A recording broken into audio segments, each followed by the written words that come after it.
사랑하는 성도 여러분, 오늘 우리는 힘써 싸우라는 유다서의 강력한 메시지를 함께 나누려 합니다.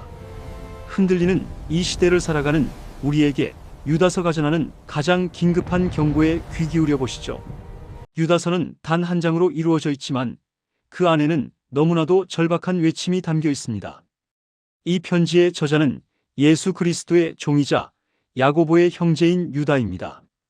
그는 자신을 사도라고 칭하지 않고 겸손하게 종이라 표현했죠.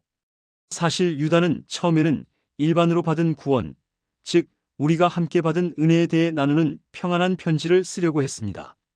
하지만 교회 안에 가만히 들어온 거짓 교사들 때문에 그는 계획을 변경하여 긴급한 경고의 편지를 쓰게 됩니다. 유다서의 핵심 명령은 이것입니다.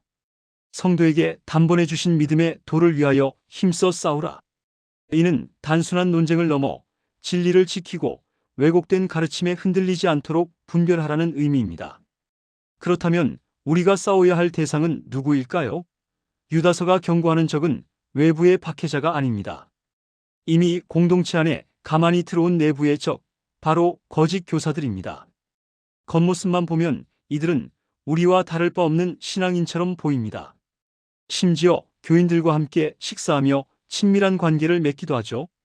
성경은 이들을 애찬의 암초라고까지 부릅니다. 하지만 그들의 실체는 하나님의 은혜를 왜곡하고 예수 그리스도의 주 되심을 부인하며 결국 공동체를 무너뜨리는 자들입니다. 마치 양의 탈을 쓴 이리처럼 말입니다. 우리가 누구이기에 이 영적인 싸움을 감당할 수 있을까요? 유다는 경고에 앞서 우리가 누구인지를 먼저 선포하며 확신을 줍니다. 우리의 정체성은 이 싸움의 시작점이자 힘의 원천입니다. 첫째, 우리는 하나님의 의도적이고 능력 있는 부르심으로 선택된 부르심을 받은 자입니다. 이 부르심은 반드시 성취될 것입니다. 둘째, 우리는 하나님 아버지의 변함없는 사랑 안에 보존되고 머물러 있는 사랑을 얻은 자입니다. 셋째, 예수 그리스도를 위하여 하나님께서 끝까지 우리를 보호하고 계시는 지키심을 받은 자입니다. 이 세 가지 정체성이 우리를 강하게 합니다. 거짓 교사들의 실체를 더 깊이 살펴보겠습니다. 그들은 무엇을 가르칠까요? 거짓 교사들은 교묘하게 복음의 핵심을 왜곡합니다. 첫째, 하나님의 은혜를 방탕한 것으로 바꿉니다. 용서와 은혜를 죄에 대한 면허증처럼 사용하여 도덕적 방종을 정당화하죠. 마치 죄가 더한 곳에 은혜가 더욱 넘친다는 말씀을 오용하는 것과 같습니다.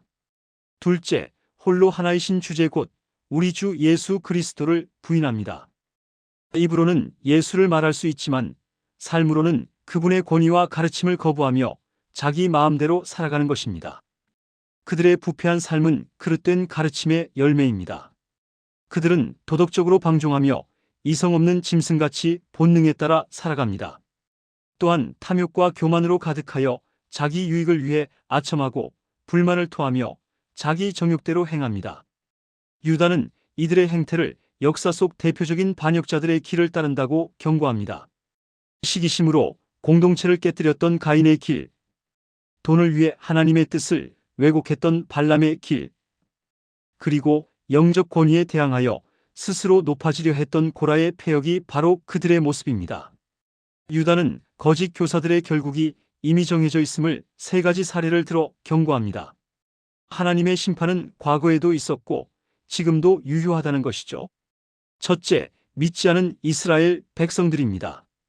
애굽에서 구원받는 은혜를 경험했음에도 불구하고 불신으로 인해 광야에서 멸망했습니다.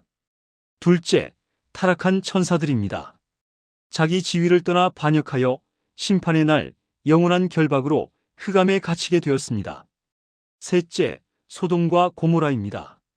극심한 성적 타락으로 영원한 불의 형벌을 받아 후대의 거울이 되었습니다. 이 모든 예시는 하나님의 심판이 얼마나 확실한지를 보여줍니다. 유다는 생생한 자연의 이미지를 비유로 들어 거짓 교사들의 실체를 폭로합니다.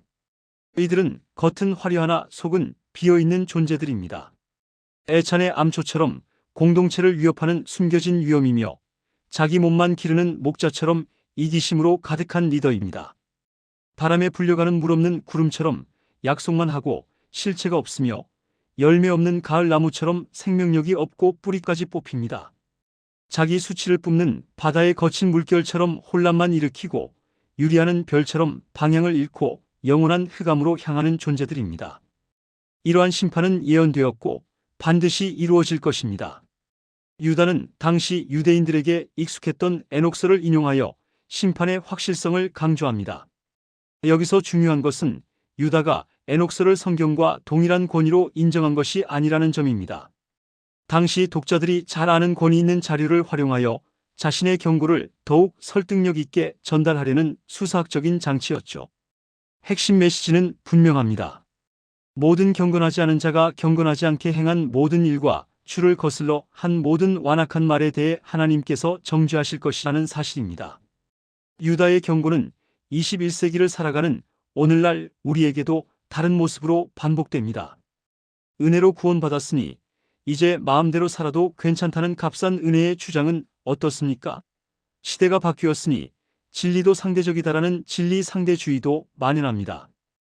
또한 말씀보다 내 경험과 감정이 더 중요하다는 주관주의 신앙도 많고 예수님을 구주로는 믿지만 내 삶의 주인은 아니다라는 주권 없는 믿음도 흔합니다. 이러한 거짓 가르침은 우리 안에 가만히 들어온 또 다른 형태의 적들입니다. 유다는 단순히 파괴적인 비판으로 끝나지 않고 교회를 세우는 건설적인 전략을 제시합니다. 우리는 하나님의 새 성전과 같기 때문이죠. 첫째, 가장 거룩한 믿음 위에 자신을 세우며 복음의 핵심 진리를 단단히 하는 기초를 쌓아야 합니다. 둘째, 성령으로 기도하며 인간의 힘이 아닌 하나님의 능력에 의지하는 기둥을 세워야 합니다. 셋째, 하나님의 사랑 안에서 자신을 지키며 순종을 통해 사랑의 관계 안에 머무르는 지붕을 덮어야 합니다. 마지막으로 흔들리는 자들을 긍휼히 여기고 구원하며 공동체를 돌보는 문을 열어야 합니다. 사랑하는 성도 여러분, 이 싸움은 우리의 힘만으로 하는 것이 아닙니다. 유다서는 강력한 경고로 가득하지만 그 시작과 끝은 우리를 향한 하나님의 신실한 보호하심에 대한 확신으로 채워져 있습니다. 능히 너희를 보호하사 거침이 없게 하시고 그 영광 앞에 흠이 없이 기쁨으로 서게 하실 이가 바로 우리 하나님이십니다. 우리의 싸움은 결국 우리를 끝까지 지키시는 그분을 온전히 신뢰하는 것입니다. 그러므로 여러분의 삶으로 진리를 증명하십시오. 그리스도인의 삶의 방식이야말로 우리가 무엇을 믿는지 보여주는 가장 확실한 지표입니다. 시대의 가르침을 말씀의 기준으로 분별하십시오. 복음의 기초 위에 당신의 삶을 굳게 세우십시오. 그리고 마지막으로 공동체를 지키고 흔들리는 이들을 긍휼로 도우며 사랑으로 싸우십시오. 이것이 우리가 살아갈 길입니다. 홀로 하나이신 우리 구주 하나님께 우리 주 예수 그리스도로 말미암아 영광과 위엄과 권력과 권세가 영원 전부터 이제와 영원토록 있을지어다. 아멘.